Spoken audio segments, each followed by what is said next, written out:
To the inaugural event for season 4 of the series Artivism, the Power of Art for Social Transformation, which is a collaboration between Adelphi, Teachers College, Columbia University, and Sing for Hope.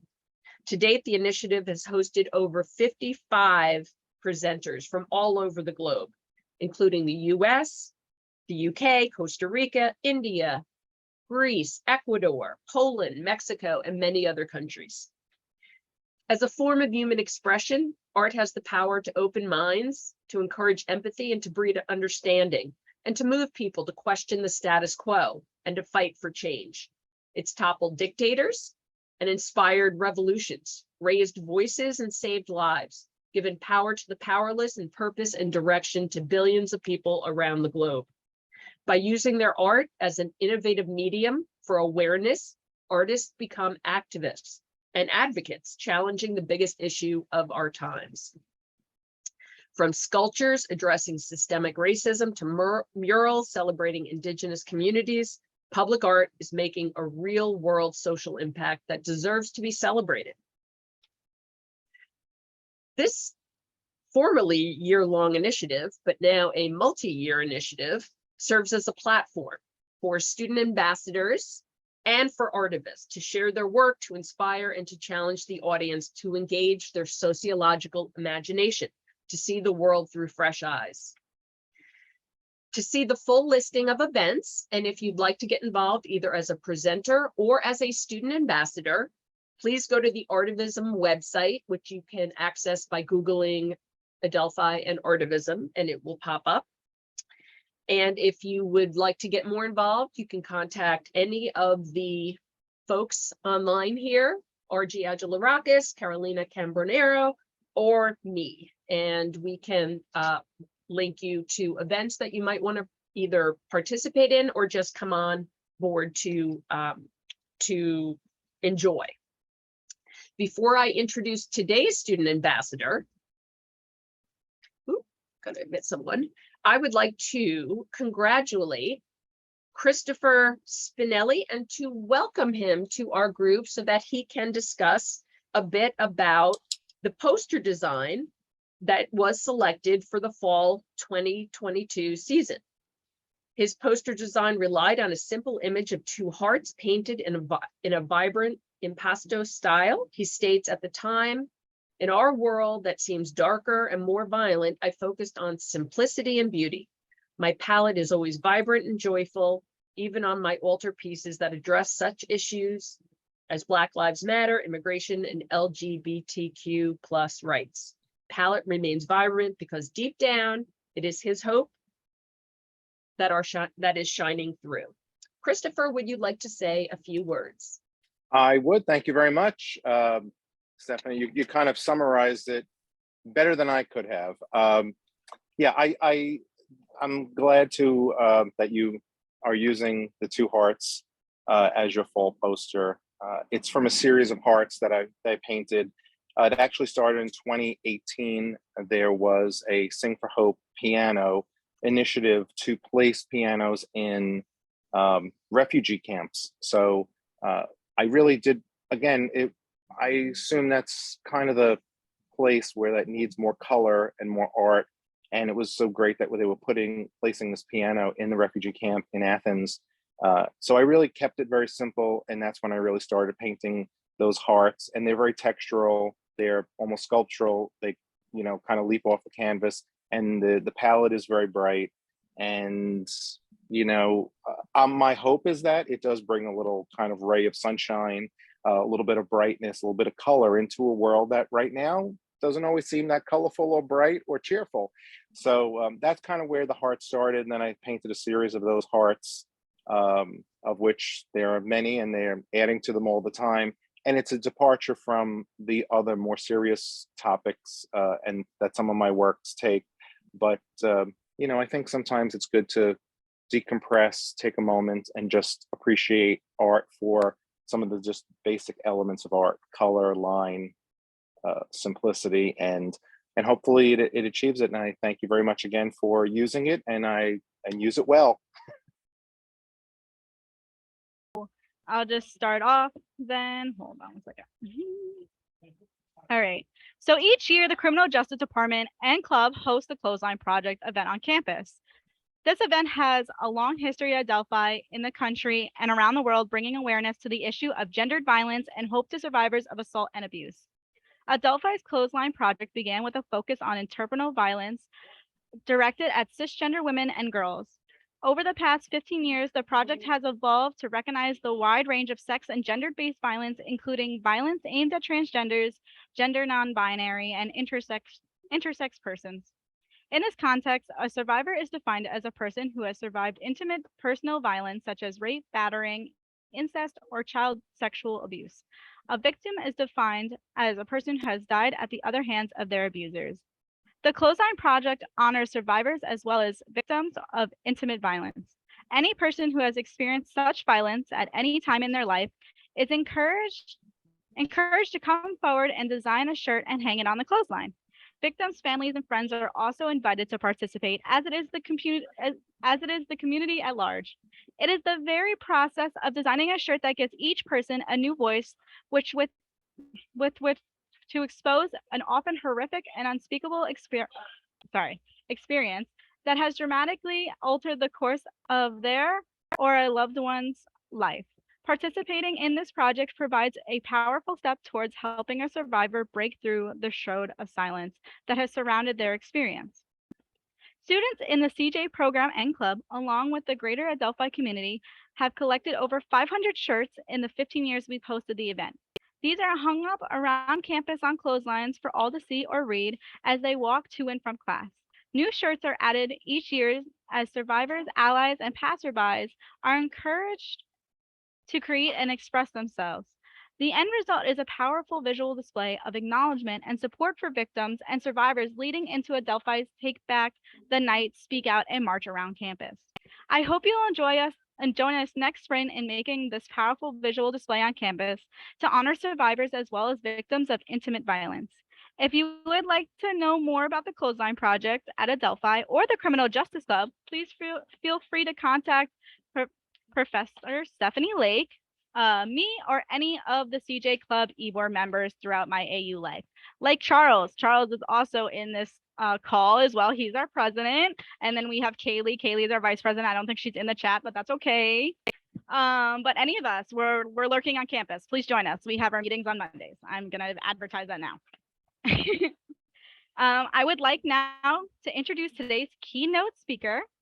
Carla Canales has won an acclaim on leading stages around the world as a performer while also being recognized as an educator, advocate, and entrepreneur. This summer, she joins the facility at the Fletcher School of Law and Diplomacy of Tufts University, where she will serve as professor of practice and lead a program on cultural diplomacy. In addition, Carla is a social innovation and innovative fellow at the Center for Public Leadership at Harvard's Kennedy School. Carla has served as a U.S. State Department Arts Envoy since 2005.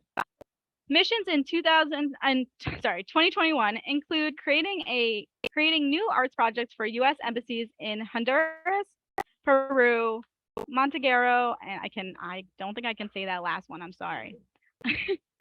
In 2022, she continues her work as an arts envoy in Indonesia for the Triple Threat Academy, a 5-month-long program.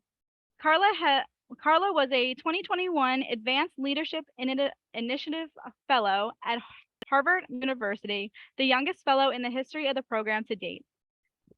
During her fellowship, she collaborated with Harvard's Belfer Center for Science and International Affairs on a new self-created initiative titled The Future of Cultural Diplomacy. Oh my God, there's a lot of read. Whew. Carla has been a member of the President's Committee on the Arts and Humanities Turnaround Arts Program, was selected by Foreign Policy magazine as one of its 100 leading global thinkers, and won the Medal of Excellence from the Sphinx organization, which was presented to her at the Supreme Court by Justice Sotomayor. Carla was also named one of the Musical America's 30 Movers and Shapers of 2018. Carla is the founder of the Canales Program, a nonprofit arts and advocacy organization through which she has created Hear Her Song, a musical celebration of distinguished fellow female members worldwide, female leaders worldwide, that commissions new songs written by female composers to honor them. The project engages a variety of participants and partners worldwide, including Vital Voices, El Sistema USA, and participants including honorees Hillary Clinton, Sona Sotomayor, and I can't say her name either. Mala, I'm not gonna butcher it. Malala Yousafzai. There you go. Thank you. So everybody, Carla Canales. Thank you so much. Thank you, Melissa. Honestly, I think the hardest thing for me is just to sit and listen to the bio. I appreciate you taking the effort to do that. It's always very awkward for me to hear this. But I want to start by thanking you, Melissa, for that. And thank you to Professor Lake and to RG for having you today. My thanks also to Monica and Camille from Sing for Hope, who are just beloved friends and colleagues. And I really want to share a little bit of my personal story with you today. If there's one thing I've learned on this journey, it's that I think change really comes from within. And when I was bit by this bug of wanting to create social impact, as much as it was an outward journey, it was an inward one too.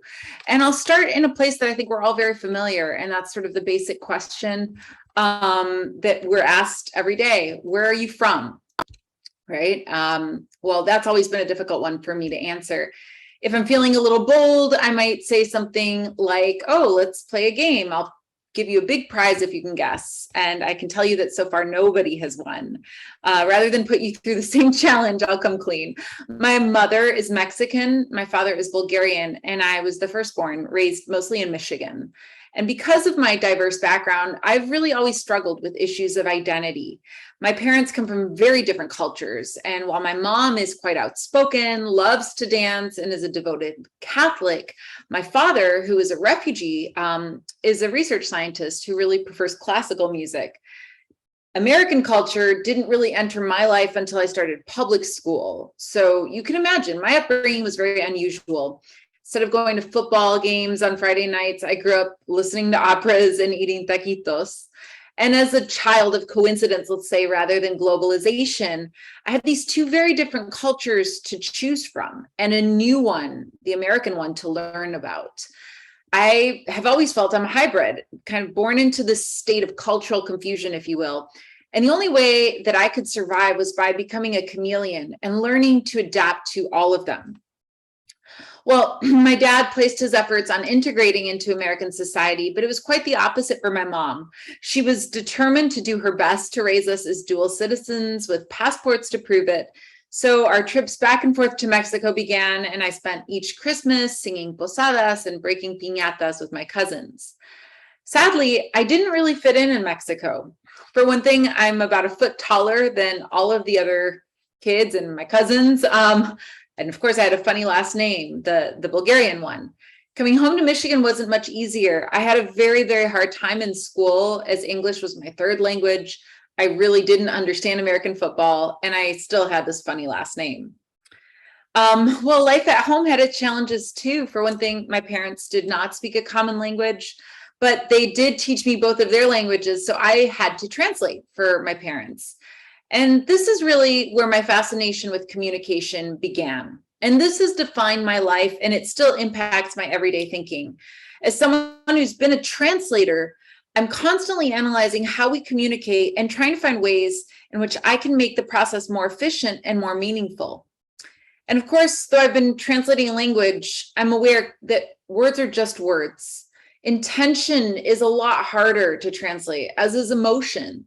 And there are things that we just really can't translate because they can't be put into words. I think of those things as things of the soul, which in my opinion are best translated through the arts. So when I first discovered singing, I was immediately captivated by what a powerful tool this could be. It's the marriage of my two passions, music and language. And I knew I wanted to spend my life on this art form.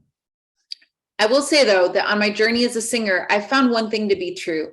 All people, regardless of nationality, race, age, or gender, share one thing in common, and that is our capacity to feel emotion.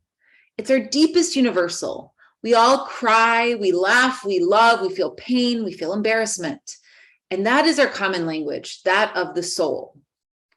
So a few years ago, I guess now several years ago, I came to the striking realization I had gotten to make my dreams come true of singing opera professionally, but I felt really disconnected between what I was singing, this operatic music, and why I was singing. I had to ask myself very, very hard questions like, why do I sing, or what can the role of art be in society? Specifically, how can singing make the world a better place? And I think all this time, what I was really trying to find out was, quite literally and figuratively, what is my voice? I was, and I still am, trying to answer, who am I? What do I believe in? And how can I use my voice to make a difference? So today, I thought I'd share a few of the things that I've learned on that journey with you. If you'll allow me, I'd like to offer you a voice lesson, so to speak. And the first thing that has helped me in understanding how to use my voice was trying to find my voice. So I found this question particularly useful to me. Well, the question is a really kind of silly one, but I have a dog. I don't know if any of you here have a dog, but mine is sitting in the fireplace back there. He might pop out. And I'll tell you, maybe some of you who've had a dog know this experience, that my dog will just go for hours to retrieve his ball.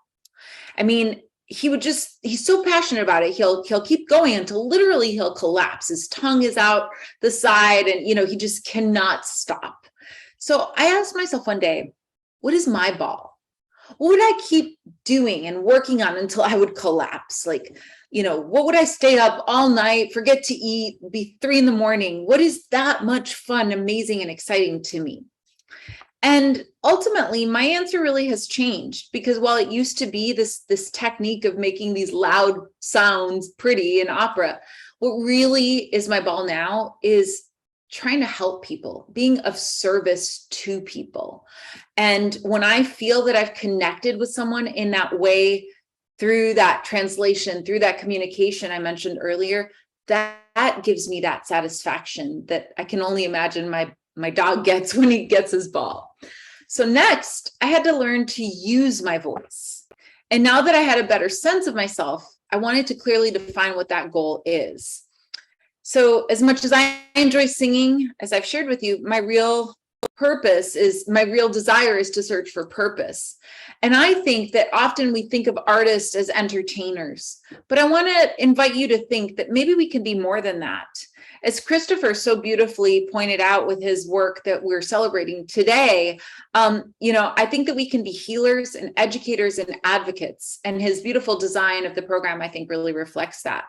It's through the arts that we can explore those things that can't be said, and especially now face very delicate issues.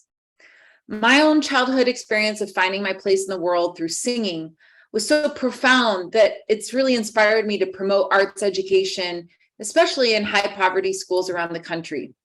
I myself grew up in what's considered an underserved community, and I want to help kids like me face the difficult questions of home. And I know how much the arts helped me cope with the challenges that I was facing. And so this led me to start an initiative, my own not-for-profit, the Canales Project, as a musical organization that aims to give voice to issues of identity and culture through music and through conversation. As the word Canales suggests, is my grandmother's last name, actually. We seek to create a network of partnerships with organizations and individuals, like the word channels in Spanish. The reality is that in the United States, a debate rages about the role of immigrants in our society. In Europe and the Middle East, the fate of refugees is a flashpoint. Writers speak of a class of civilizations between the East and the West, Islam and Christianity, the rise of Asia, the role of women in society, racial and ethnic tensions, and fault lines through communities literally in every corner of the globe. The fate of country after country rests on how we manage the role and future of the other. In the United States, for the first time in a long time now, we are going through this shift where Latinos, African Americans, and Asians are starting to comprise the majority in many states. And we know that by 2044, according to the US Census Bureau, this is going to be true for all Americans. The minority, as we define it today, will become the majority. So for citizens who are members of these groups, watching the attacks of the intolerant in the media, seeing the hate-fueled opportunistic messages of political leaders, well, this creates enormous pressure. And for young people unsure of their own identities, perhaps confused as I was, the problems are especially great. Well, this is what we're here to talk about. How does one go about building equity? How can the arts play a role in affirming people of diverse backgrounds? Unfortunately, I don't have the answers. And I can tell you, I don't think there is a quick fix or any kind of easy solution. But I do know that collaboration and trust building, as my role model, Justice Sonia Sotomayor would say, can help to move one grain of sand at a time. And that's what can get us to a better place. Leading through this uncertainty can be daunting. There are no easy solutions and no clear path to follow. But I want us to remember, and this is perhaps the biggest message I have for you today, that the real superpower of the arts is not the entertainment I spoke of, and it's not even this idea of exploring the human condition. I think the real superpower of the arts is the potential that we find in the arts for the arts to serve as a gateway to something even more powerful. And that, my friends, is the human capacity to imagine. It's when we unleash our imaginations that we can, really dream big, imagine a better world. And through those dreams, we can make magic happen. Culture and the arts are viewed by many as a luxury, but in my view, these are essential. They are the glue that holds society together, the stuff of which bridges are built, the platform on which we can jointly imagine and realize our future visions of a better future. And it's why I hold precious the core belief that music can advance positive change. It's why I believe that a single song, perhaps just a single melody, can make the world a better place by helping us imagine a better future and the underlying sense of humanity that reminds us we are all in this together. Thank you so much. Thank you. Thank you so much, Carla. Gosh, that was so beautiful and moving. And it got me thinking about a lot of things. And I think some students as well who are adding into the chat. Feel free to enter into the chat if you want to say something. We'll have time later to ask questions. But that was just very, very moving and beautiful. Thank you so much, Carla. Well, thank you, Professor Lake. If I may, I'm really quite honored to be here among such an incredible group of people. And I just want to mention, I lead open study groups, both at the Fletcher School of Law and Diplomacy and at Harvard University through the Kennedy School of Government. These groups are open to anyone. They are free of charge.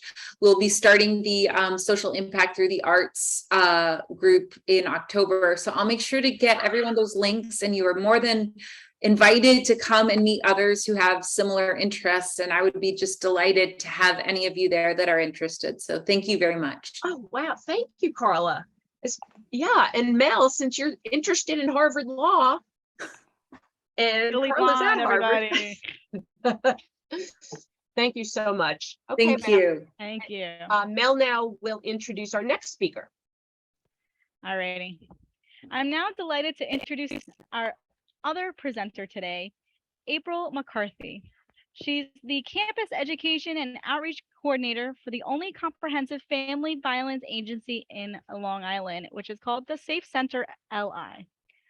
For over 13 years, April has been committed to the Safe Center's mission to protect, assist, and empower victims of family violence and sexual assault while challenging and changing social systems that tolerate and perpetuate abuse. I almost said a different word. She has provided direct trauma support services as crisis counselor, crisis advocate, shelter support advocate, educator, and group facilitator for survivors of abuse and their children. Currently, as the Campus Education and Outreach Coordinator, April oversees a Title IX in New York State, Enough.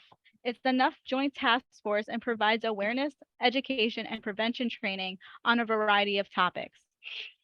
Topics include, but are not limited to, sexual abuse, dating violence, trauma, bystander intervention, healthy relationships, healthy nightlife, hazing, role modeling, federal and state student rights and protections, and other relevant topics. Remaining true to the Safe Center's ally motto, restoring hope for victims of abuse, April utilizes her prolific speaking, educational skills, and commitment to inclusivity to establish connections and to foster personal understanding with all training participants. April often reminds community partners that we are all stakeholders in challenging and changing social systems that tolerate and perpetuate abuse. It starts with us personally, then graduates to a collaborative effort to help restore hope for survivors of abuse. We all have our parts to play within our spheres of influence to hold offenders and systems legally, ethically, and socially accountable. It really does take all of us to do that. Here we are, April McCarthy, everybody. Hey everybody, how y'all doing? What's up? What's up? What's up? Let me get a holler back in the chat. What's going on here? What's good? First and foremost, thank you so much for inviting me to speak with you all today. I am truly impressed with Artivism. Thank you so much to the planning committee, the planning committee for organizing, what is this, season 4 of Artivism? So that's pretty dope. Y'all been out here doing the work. And so I just want to commend everyone who has been participating. And we'll just get right on into it, okay? Before we get started, I do want to give us a content warning because we're going to be talking about some things that may be traumatizing, re-traumatizing, triggering, and offensive to some of us, because it's not lost on me that the issues that I'm going to cover, we all have had some sort of experience, right? So I just want to give you a heads up. As a survivor myself, I like to use humor as a way of coping. Talking about these heavy types of topics day in and day out, it can be exhausting. So I do not mean to offend anyone, charge it to my head and not my heart if I do. I just happen to believe in the philosophy of the great Mary Poppins: a spoonful of sugar does indeed help the medicine go down, all right? So now that we've gotten that out of the way, I want to make sure that each and every one of us, please be attuned with what's going on in your mind, what's going on in your body, what's going on in your space. If you are feeling any type of feelings like overwhelm or anger, anxiety, flashback, sadness, muscle tension, headache, because it's relating to what we're talking about, please exercise self-care, okay? It's more important to me that you're taking care of yourself and your well-being than sitting through a presentation, okay, and looking at my beautiful face and hearing my quite lovely voice, right? It's more important for me that your well-being is ensured. So that might look like tuning me out, might look like putting me on mute. It might mean you have to walk away. Maybe you need to opt out and find another way to get credit for participation. It may also look like seeking support services. And one of these support services that are available to you is the Safe Center, which is the agency I'm representing and that I will be explaining more about. Our 24-hour hotline number is available as we speak right now at 516-542-0404. Okay, so now that we've got the general housekeeping out of the way, let's talk about what the Safe Center actually is. So the Safe Center is the only comprehensive family violence agency in basically New York State. And we're located in Nassau County, Bethpage specifically. We provide free and confidential services to survivors as well as secondary survivors of dating and domestic violence, sexual assault, stalking, child abuse and neglect, elder abuse, and human trafficking. And so the services that are usually on the forefront of what we provide is individual and group counseling for both adults and children, hospital and court advocacy, case management, legal services, housing services that include a rapid rehousing program to help survivors get back on their feet. We also have a 17-bed capacity shelter for survivors and their children to go into hiding because they're fleeing an abusive situation. We also provide emergency moteling services for survivors who don't have an immediate place to go, but they need a place to go immediately, right? So we want to remove them from the abusive environment, the abusive situation, and then we work with them to strategically plan what the next steps are for them. Also, we have our 24-hour crisis confidential hotline number at 516-542-0404. It really is 24 hours a day. I know that for a fact because I've worked every single shift, even at butt crack o'clock. Okay, so it's actually manned 24 hours a day, 7 days a week. Okay, we also have an online chat feature. So if you would like, you can take a scan of this QR code or just visit our website, tscli.org. And the online chat is only available certain days of the week during certain times of the day, something that we recently rolled out. Okay, so now that I've given you kind of an overview of the services that we provide, I want to give you an explanation of why we even exist. And so the reason why we exist is to fulfill this mission. And I am inviting every person under the sound of my voice, right, to, what do I want to say, kind of partner with us in fulfilling this mission, because it's not something that the Safe Center can fulfill on our very lonesome, okay? So our mission is to protect, assist, and empower victims of family violence and sexual assault while challenging and changing social systems that tolerate and perpetuate abuse. Now, I am talking to Artivism, okay? Season 4, okay? I know I'm talking to the right group of people who will lock arms with us in fulfilling this mission in whatever capacity you were able to fulfill it. You don't have to be a social worker. You don't have to be a psychiatrist. You don't have to be a boots on the ground advocate. You can just be that Adelphi student who's got a lot on their plate, who's working, trying to be active in your community, studying for your exams and papers, but you have a friend though. You have some family that you talk to. You have some classmates that you roll with. Right? So even just being able to share some of this information with them or learning how to be a support to them just in case they ever experience something like this, right? You will be equipped to reach them in whatever sphere of influence and in whatever way you're able to function. It's really not that hard. I promise you it's not, okay? So I have created several types of trainings, which was included in the bio. Thank you so much for reading that from me. My current position as the Campus Education and Outreach Coordinator is under the New York State Enough is Enough, or Article 129B of the New York State law, education law, okay? This is also in conjunction with Title IX. All right. And so if anyone is interested in, me helping out with any trainings you'd like to facilitate or any awareness events, I know it was mentioned that you all are preparing for the Clothesline Project, which is amazing. If you ever need help with planning or getting any ideas or suggestions, please feel free to reach out to me at McCarthy@tscli.org, and I will email this catalog to you. So again, just to give you some background on the Safe Center, it is actually a joint agency. So it's a combination of two nonprofit agencies. So the first one being the Nassau County Coalition Against Domestic Violence, as well as the Coalition Against Child Abuse and Neglect, okay? And so we merged officially in 2014. Becoming a comprehensive family violence agency that provides free and confidential services. So both agencies had existed well over 30 years. I mean, they've been here for longer than us, longer than we've been alive. Yeah, we've been alive, okay? So we've been doing this work for many, many years. I am a seasoned professional in this field, okay?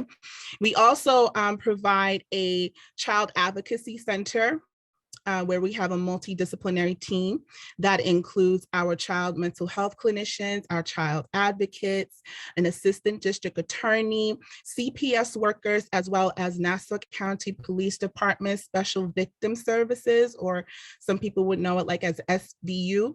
They're all stationed right here in the historic location of Grumman, the Grumman building. And if anyone's familiar with Grumman, that's where they were building like planes and spaceships and stuff like that. Okay, they don't do that over here no more. But oddly enough, there's Grumman Studios up the street, and they tape in, some really good Netflix shows. They taped Spider-Man, so it was pretty cool to kind of see all those celebrities come rolling down our street. I really appreciated that. So about the team. With New York State EIE, right, we are under that purview. And as stipulated, we not only provide me as a campus education and outreach coordinator, but we also have a campus rape and sexual assault counselor and a campus rape and sexual assault advocate. Now, just because it has rape and sexual assault in their title doesn't mean that that's what they exclusively assist, for example, student survivors with, right? They also help student survivors of dating abuse, domestic violence, and stalking, okay? Because that's what Title IX covers, all of those areas. If you're interested in any of the trainings that I provide, here's a comprehensive list in the catalog. And again, I can send it over to you at your convenience. This is also included in the catalog, and here are the different awareness months, ribbon colors for those who would like to, rock awareness for that month, as well as awareness campaign resources and tools, as well as training suggestions. So I try to provide as much as I can, whether you need my consultation or not. It's just nice to have, so you don't have to do as much research, so that way you can spend more time actually planning these awareness events for your campus community. So again, as the campus education and outreach coordinator, I provide trainings and assistance with helping people understand the federal and New York State protections that are mandated for all college and university campuses to follow and obey, okay? So I basically try to bridge the gap of people who don't understand these rights to those who can now understand these rights. And so one of the major federal legislations is, of course, Title IX. This year actually marks the 50th anniversary of the Title IX legislation. And so I just wanted to give a little shout out to the major contributors to making sure this legislation was passed and enacted. So we want to give a good shout out to Representative Patsy T. Mink, as well as Representative Edith Green. They were the major author and co-author of the Title IX legislation bill. We want to give a good shout out to the good brother, Senator Birch Bay, who also brought it to Congress to make sure it passed in the Senate. We want to give a good shout out to our late sister, Bernice Sandler, the AKA the grandmother of Title IX. It was through her work on studying and curating data into a policy report regarding discrimination based on gender in the education system that Representative Mink and Representative Green were able to borrow from to draft and author the Title IX legislation. And then, of course, I'm not sure if I really want to give a shout out to, I don't know if I want to call him a good brother, President Nixon, but, it was signed into law during his administration. So, we got to give credit where credit is due. Okay. Oops, I don't know what just happened here. Sorry, you all. Okay, here we go. So what is Title IX basically? It's basically this: no person in the United States shall, on the basis of sex, be excluded from participation in, be denied the benefits of, or be subjected to discrimination under any education program or activity receiving federal financial assistance. So just by a show of hands, or just if I could get a few ones in the chat, how many of us had to take out student loans to pay for their wonderful education at Adelphi University? How many of us? Don't be shy.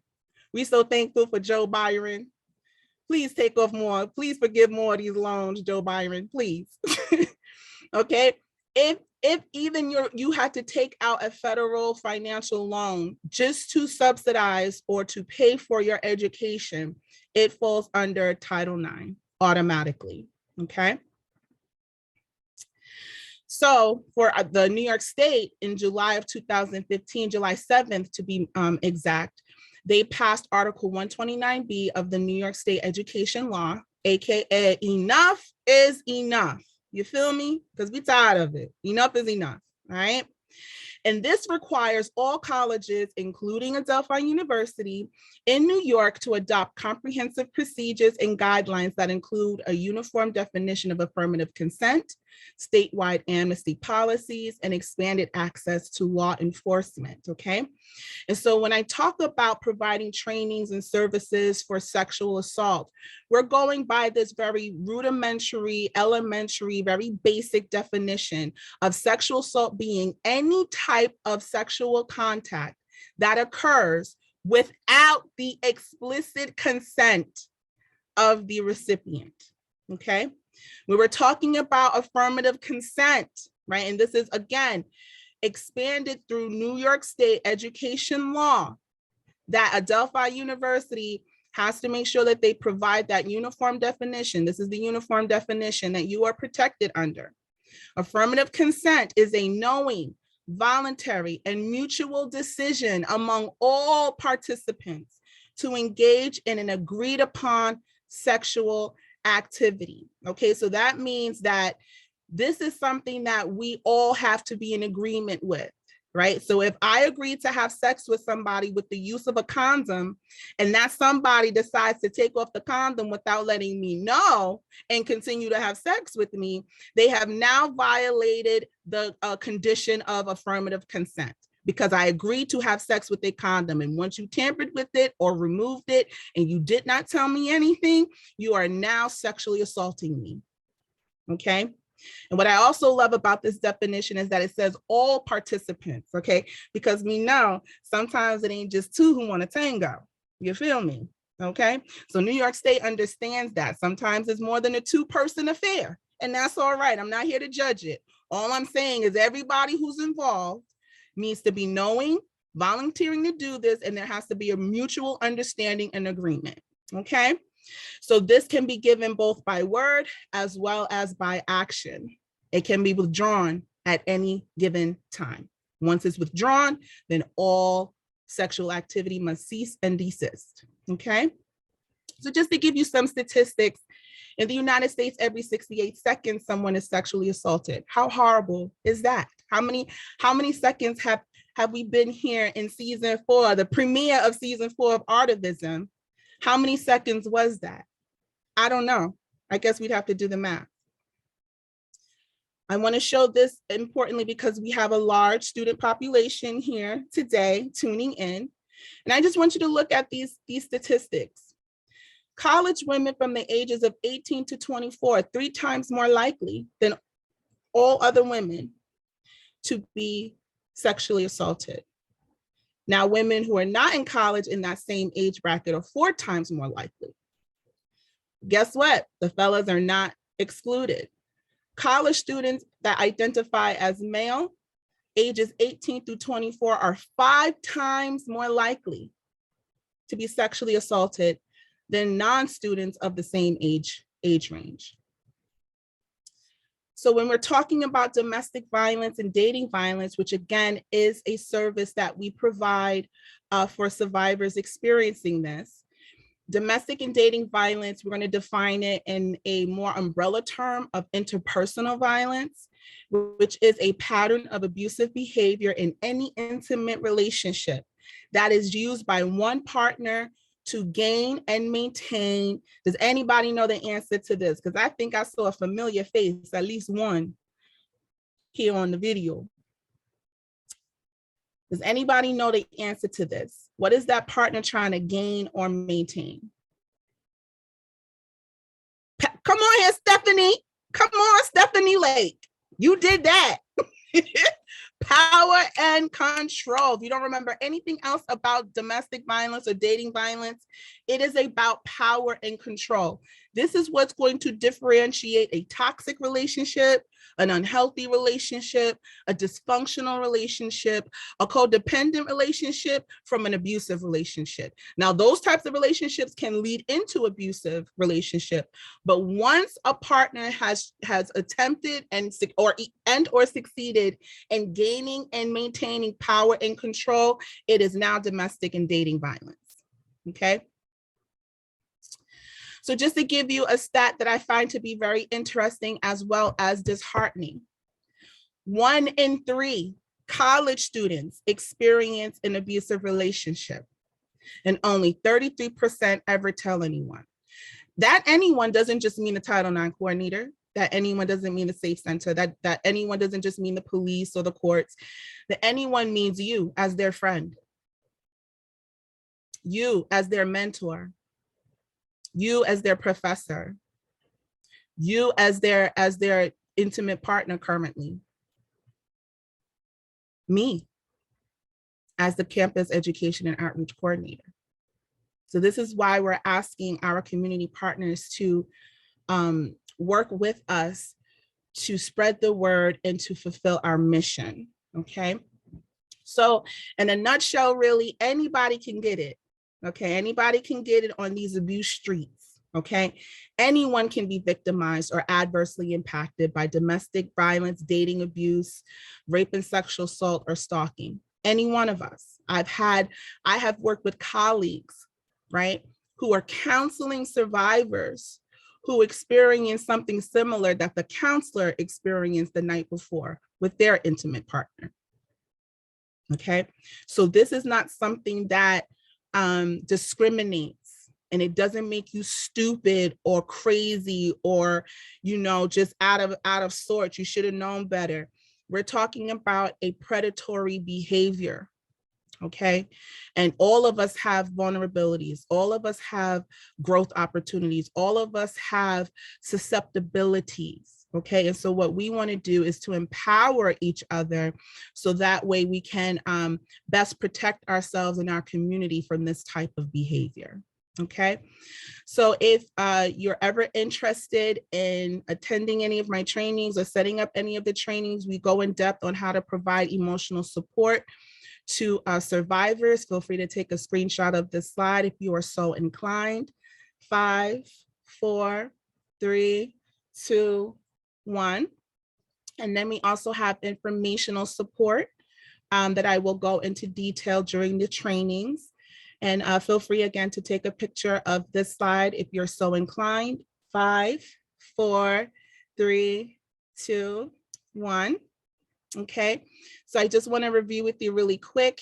We are a confidential resource, the Safe Center LI. You're also your mental health providers on and off campus are confidential resources. Medical and health service providers are also confidential resources under HIPAA guidelines. And if you have any priests or campus priests, they also fall under confidential resources. For private resources, are considered professors, coaches, dean of students, student affairs staff, responsible employees. So anybody who is an employee of Adelphi University who does not have confidentiality mandate or protection is a private resource. And what does that mean? That means that if you tell them something, they're not supposed to put all your business out on Front Street. They're not supposed to blast you out. You feel me?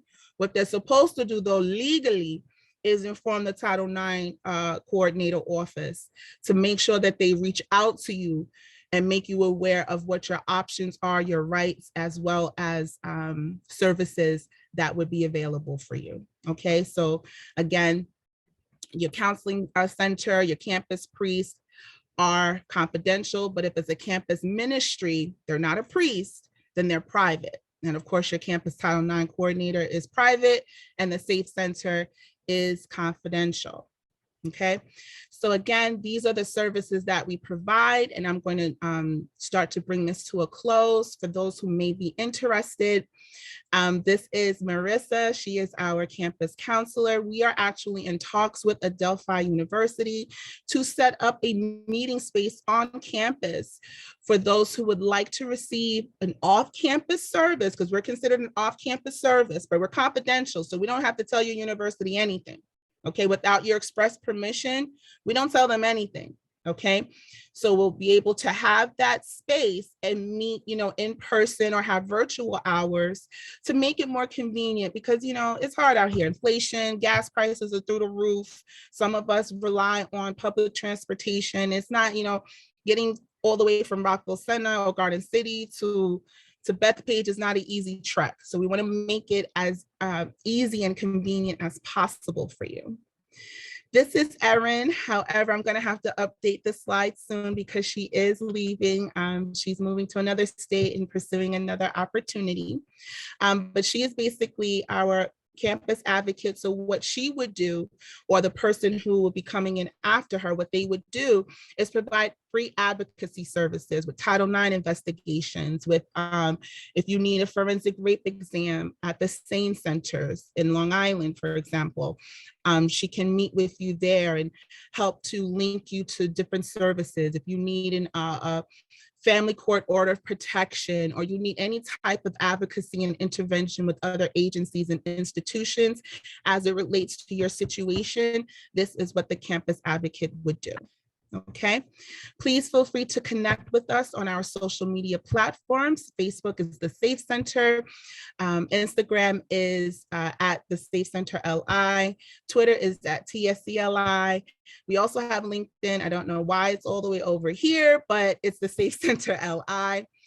For those who might be interested in volunteering, we have two major opportunities for volunteering. They are looking for student volunteers for our child abuse and prevention services.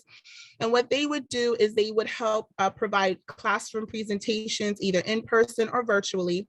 Most of them are still virtually, on bullying, internet safety, and child abuse prevention. And it would be during school hours. So if this is something that you're able to do or you're willing to do, please feel free to take a screenshot of this slide and contact Lorraine DeFiglia, and we will provide you all of the necessary training to be able to provide the classroom presentations. We also have on-call safer advocates, who are basically advocates who help survivors who are seeking medical assistance from the hospital, like, for example, forensic rape exam, or they're seeking emergency medical assistance because of a physically abusive incident. They are on-call advocates, and they basically provide support services while at the hospital and to help them fill out paperwork, different things like that, and to link them to our services or other services that they may need. Again, the Safe Center will provide all of the comprehensive training that is required for that. If you would like more information on our volunteer opportunities, feel free to take a screenshot of this slide if you are so inclined, or scan the QR code on the screen and it'll take you straight to the portion of the website where it has information about volunteering. We also provide internships. Okay, we virtually have interns for every single department at our agency. That includes our 24-hour crisis center. It includes our child advocacy center, and that would be like child mental health, the child advocates. We also have a legal department, so they're constantly in need of legal interns to help with, paperwork, and you'll get, experience. You get to accompany to different cases, things of that nature. We have here in our education department, so anybody who's interested in becoming a future educator, you can intern here in this department. Our development/marketing department, our fiscal department. So we basically have a department for different walks of career life. So if this is something that you would be interested in, please feel free to take a screenshot of this slide and or scan the QR code. It will take you straight to the website where that information is. I'm going to give you 5 seconds. 4, 3, 2, and 1. All right. If anyone's ever interested in donating to the Safe Center, and now I'm not asking any students to give us money, okay, because I know it's hard out here, okay? However, you may want to set up a drive, right? Which you can, do. And if you do decide to set up a drive on campus, for example, we would prefer client need items, okay? So we're not a, how do I say, certified or registered food pantry. So we don't accept food, okay? Other than like baby formula. However, we do accept, necessities that, may include toothbrush, toothpaste, hygienic items, toilet paper, paper towels, sanitary napkins, diapers, all different sizes, you know what I'm saying? Because these are things that our residential clients are in need of, as well as our non-residential clients. They need these things and need to have access to these things in their own respective homes and places. And so there are several ways to, now, if you want to give money, I'm not going to stop you, but I'm not, I don't want to say panhandling. I'm not, I don't want to give anyone that impression. But there are other ways helping to secure corporate sponsorships or partnerships. You can even sponsor an event. We have like an event called Gallery for Hope, which is an event where we have survivors, both adult and children survivors, and they create artwork for display. And this year we are partnering with the Hicksville Public Library to put up that exhibit. And I will definitely send that information to RG. And if she's so inclined, she can disseminate it to the Artivism Collective. You could also host a third-party fundraiser. So if you ever have any questions concerning that, please feel free to hit me up and I can make sure I provide more clarification and triage you to the right persons, okay? And with that, I land my plane. Thank you again so much for your time and lending your ear to me. I am thoroughly impressed with Artivism and I wish you all the best in this upcoming semester. Thank you. Thank you so much, April. There was so much good information in there. I'm excited, and I can already see students have been texting me and sending me even private messages asking about how different organizations and clubs can get even more involved. So thank you so much for that fabulous presentation, April. Just amazing. RG or Carolina? Okay, thank you. Thank you everyone for being here today. Thank you so much, April. It was perfect timing, the beginning of the semester. This is all information all students and faculty members need to know. Thank you to our keynote speaker, Carla, with very inspiring presentation. I think everybody was inspired by today's presenters. Mel, do you want to take it away? Close it up for us, and then Stephanie will introduce Baki Aguilarakis to announce the award, the two awards sponsored by Sync for Hope for the artivists that participated last fall 2021 and spring 2022. So Mel, you can close it up and then we will take it back to Stephanie and then maybe Carolina. Thanks, Argy. Okay. So once again, thank you for all of our artivists being here today. It was really nice for you to talk about all your different causes, different internships from where you're, obviously that you sponsor, where you come from, what you've been doing. Next Monday, September 26th at 4:30 Eastern time, Christina Seiji will showcase her art made of rescued materials such as videotapes, plastic foil, lampshades, and hula hoops. She would like to encourage and inspire more artists to do it, to adopt old to create new, and to have small contributions in helping the environment.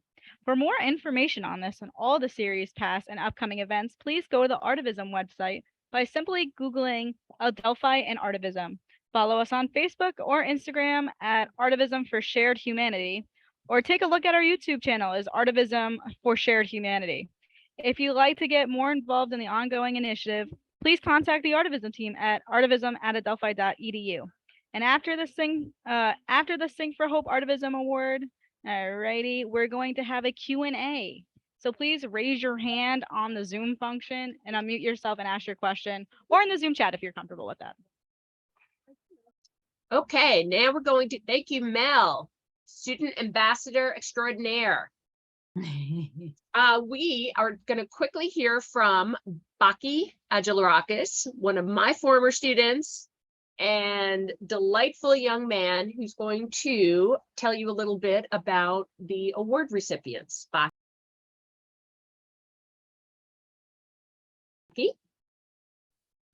Hello, everyone. I hope you can hear me well enough.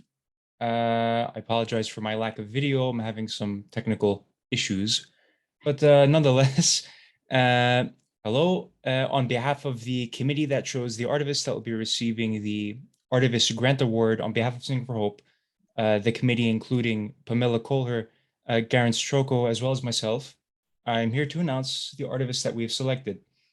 This was a very difficult endeavor, trying to choose between such interesting and inspiring candidates, as well as their proposals. So our committee had decided that it would be best to split the awards between for each season, fall 2021 and spring 2022, between two candidates in each respective season. It should be noted that we in the committee had no knowledge of who the candidates were or their names even, only knowing them as a number, a candidate number, and their respective proposals. So without further ado, for the fall 2021 season, the award has been split between candidates 1 and 2, Irini Linardaki and Nina Belicio, respectively. And for the spring 2022 season, the award has been split between candidates 6 and 8, Stella Anastasaki and Garifalia Terizaki, again, respectively. If they're here today, congratulations. Perhaps they would like to share a few words about their projects. But nonetheless, we cannot wait to hear from you about how this award will influence your activities.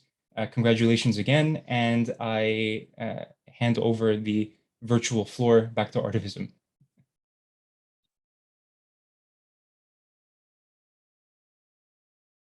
Okay, Irini and Stella, I don't know if Nina and Garifalya are on. Would you like to say a few words?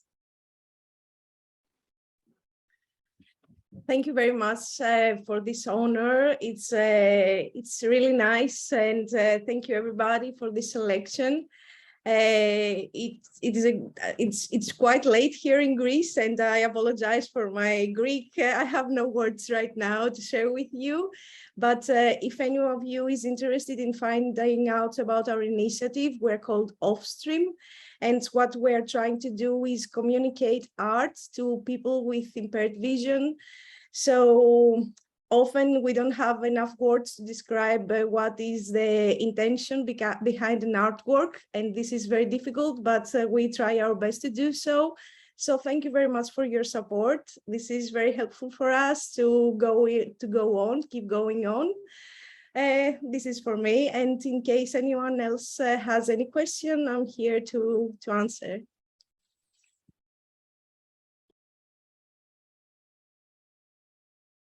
Hi, can you hear me? Hi, thank you so much. It's so late. I'm so tired. This is wonderful. Thank you. We've spent many late evenings with you from Greece. This is so wonderful. I feel like we're all, in this Artivist journey together. So I think you all know about my projects, and I think that Occupy is a group project that we spoke about and you participated, I think, in last year. It's great that we can continue all together. This is a wonderful new year. I think that amazing projects will happen. I was actually going through what we did last year because I was doing my resume. And I had to go through everything we participated in. It's quite amazing, to all the subjects that you addressed. So congratulations to Artivism Project, and thank you again for your generosity, and Sing for Hope, obviously. Thank you. Congratulations from Artivism. Thank you so much. Thank you to the committee. I do want to say that when the call for art for the fall 2022 poster went out, we had submissions. I think there were maybe 10 or so. There was a separate committee again, which reviewed the posters.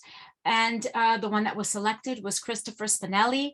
All the posters are online on Artivism's website because they are all winners, right? One was selected. All the posters are in the tab. We have, I believe Aditi is on, she's from India. She submitted a poster. You'll be able to see her poster there. Each one of the posters also has the artist's name and their artist statement and what the purpose of their poster was. So congratulations to everyone. You are all winners. Thank you for being here today. Carolina? Just a quick sec to thank our student ambassador today. Let's give her a shout out. Dr. Lake, come on, let's give her some love, and Professor RJ as well. And Ms. McCarthy, thank you for your inspiring presentation. Here in Artivism, we usually have a closing statement of like a key takeaway. So what will be your key takeaway for action, Ms. McCarthy, for today's audience?